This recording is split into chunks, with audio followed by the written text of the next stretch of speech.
It's your girl, Miss Fee. Thanks for checking in at this edition of Indie Star Network TV. Today we got JusWill stopping through with us. How are you doing today? I'm good. How about yourself? I'm awesome. Thank you for stopping through. Can you tell me or tell the viewers who is JusWill? It's actually pretty self-explanatory. Mm-hmm. That hence the name JusWill. My real name, my birth name, my government is real simple. It's Will, not William, not Willis, not Wilbur. Oh, really? Okay. Mm-hmm. So that's kind of where I played on the whole JusWill and why the J is lowercase and all of that. So lowercase, what does that mean exactly? So it's less of a title. Okay. It's more of an explanation. So it's like a prequel. The Just is just like just Will.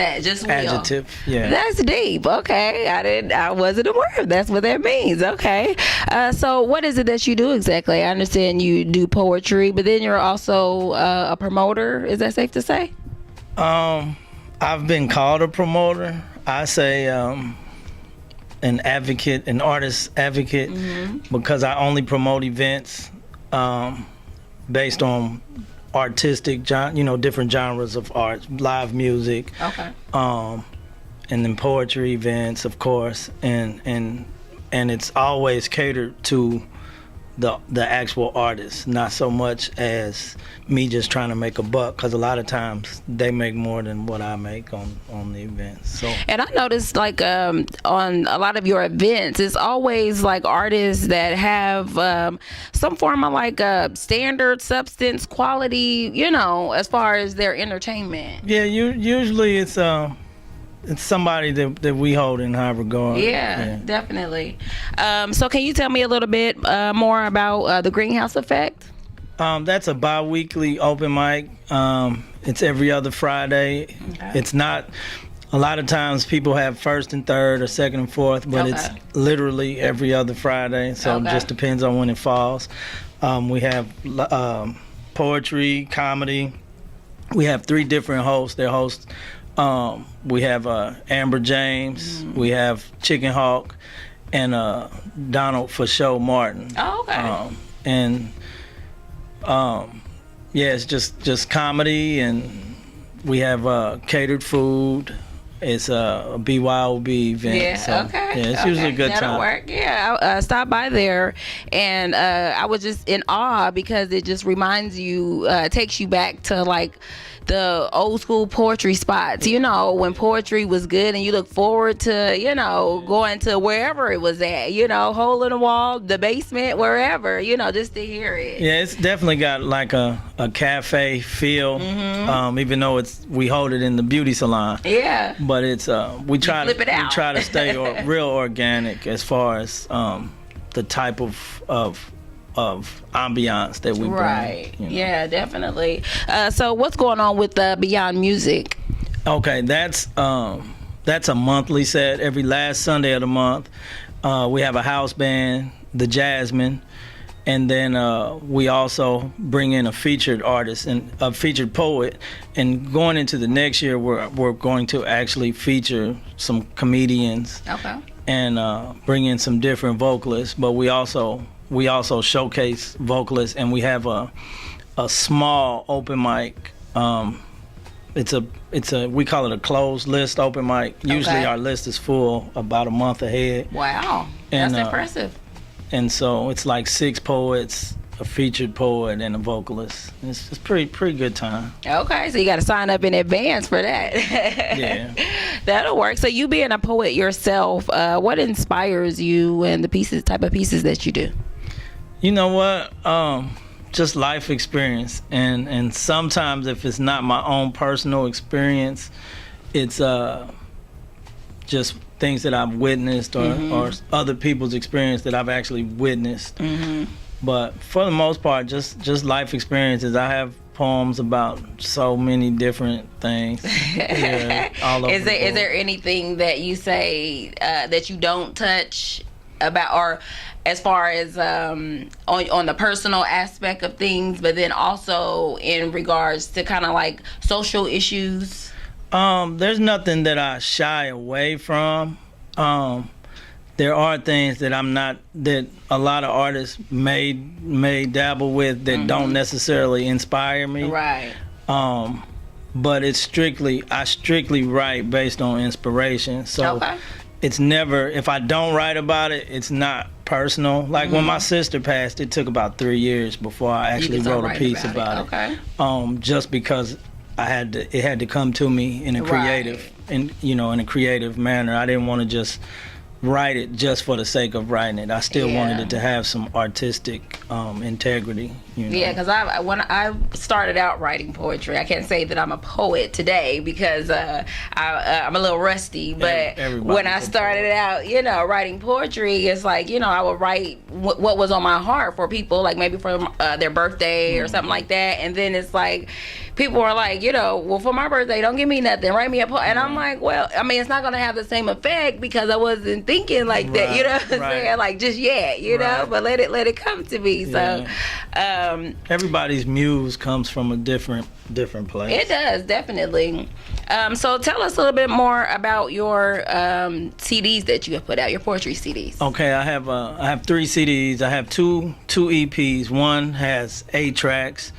They're poetry with music and some singing. A couple of them have a little rapping on them.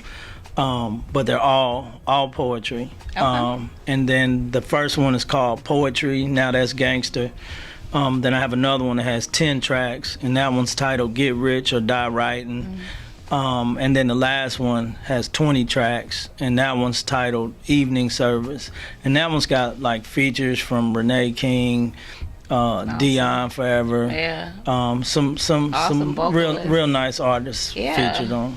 So was it are they over music? Your poem? Okay. Yeah. So did you find that a little bit more challenging of a process when trying to put them in music versus when just doing spoken word per se? Not for me. I'm a visual person. Okay. So in the studio, I see the music. I don't necessarily hear the music. Okay. And so I'm real particular about who I work with. And a lot of times, as I'm seeing the music, I see other artists who I incorporate into the project. Filling in the gaps. Yeah. Okay. So are you interested in doing like any, what do you call them, music videos then?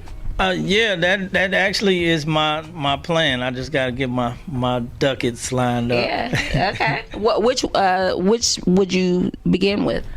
It's probably the one that I have with Dion. Okay. That one probably has the biggest bang right now. Okay. So that'll probably be it. And that one's called what is that one called? Check It Out. Check It Out? Yeah, it's called Check It Out. Well, we'll definitely be sure to check it out. So can you tell us where we can keep up with you or purchase any of your releases? You can find me definitely on Facebook, JusWill Poetry, and that's JusWillPoetry.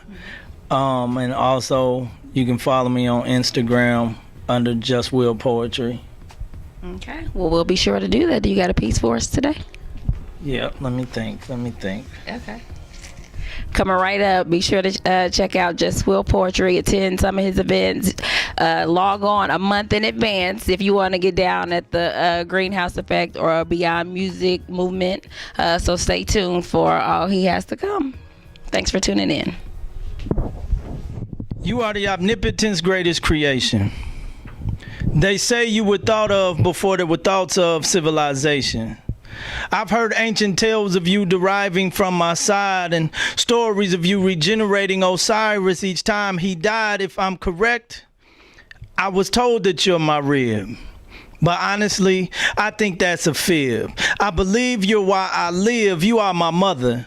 Better yet, my lover. Your womb's the essence, the birthplace of all that's known. Your scent is that of a divine deity, and your spirit turned blood and bone. You are my home. 'cause I hear that home is where the heart is. You're my structure. You're more driven than my car is. I can tell that I'm your child by the clouds and the sunshines where your scar is, queen. I've seen the amazing things you bring to the scene when your heart awakens. I've witnessed your exquisite existence and the persistence your love has taken. Your heart has the expansion of a galaxy and lives beyond the breaking. The capabilities you possess profess to the world that your universe encompasses stars. You nurture Venus and Mars. I know exactly who you are. I know you. Haven't we met before? Was it in heaven or that you are heaven? And that's why your embrace was so refreshing. You're my counselor, my teacher, my confidant when I'm here stressing. You're my best friend, my sister, my first love before I even knew what love was. You're a goddess. Stop being modest. You're a priestess with capabilities to heal. You should feel what your hug does. It's as if you drugged us. You elevate humanity to a higher plane. You cast shadows upon the sunrise and bring new horizons each time you reign. Without your presence, there'd be no present. There'd be no we, but you transcend. All existence comes from in you, and tomorrow you start again. I know you. Haven't we met before? Yeah, I've been spoiled by your wealth. I'm positive that I know you. Now let me introduce you to yourself.